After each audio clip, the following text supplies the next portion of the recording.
Sur la thématique de la gouvernance, la troisième thématique, nous avons le sujet de la corruption, le sujet des responsables publics, le sujet des services publics et le sujet du découpage territorial.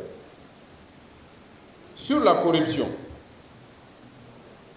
l'élément suggère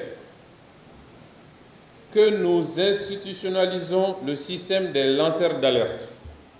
Il faut que nous créions un système où les gens qui vont dénoncer la corruption, que ces gens soient protégés et que ces gens soient même rémunérés. J'ai eu à le dire une fois. Si vous dénoncez la corruption et que l'État récupère 1 milliard, il faut qu'une partie on vous donne. Ça va encourager la délation, mais c'est la délation positive. Sans système d'alerte, il n'y a pas de lutte contre la corruption.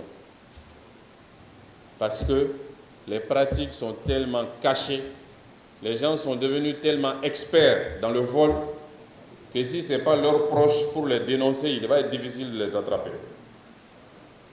Donc nous demandons à ce qu'on institutionnalise le dispositif de lanceur d'alerte et qu'on aille jusqu'à rémunérer les lanceurs d'alerte. Ça, c'est sur la corruption. Sur la corruption, il faut accroître le budget de la justice.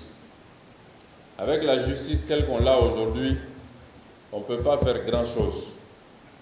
Nous demandons à ce qu'on multiplie par 2 le budget de la justice. Le budget de la justice, c'est 1% du budget de l'État aujourd'hui.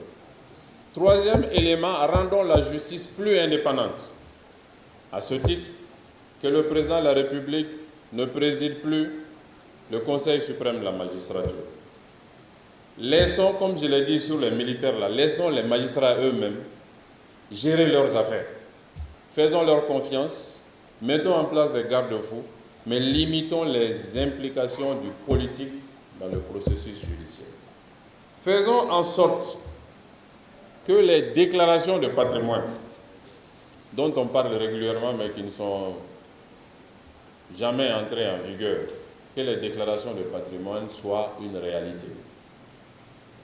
Mais que ça commence par les chefs. Là aussi, si vous voulez que le simple fonctionnaire déclare son patrimoine, il faut commencer par le premier, le président de la République, le Premier ministre, les ministres. Si eux, ils donnent l'exemple, les autres peuvent suivre.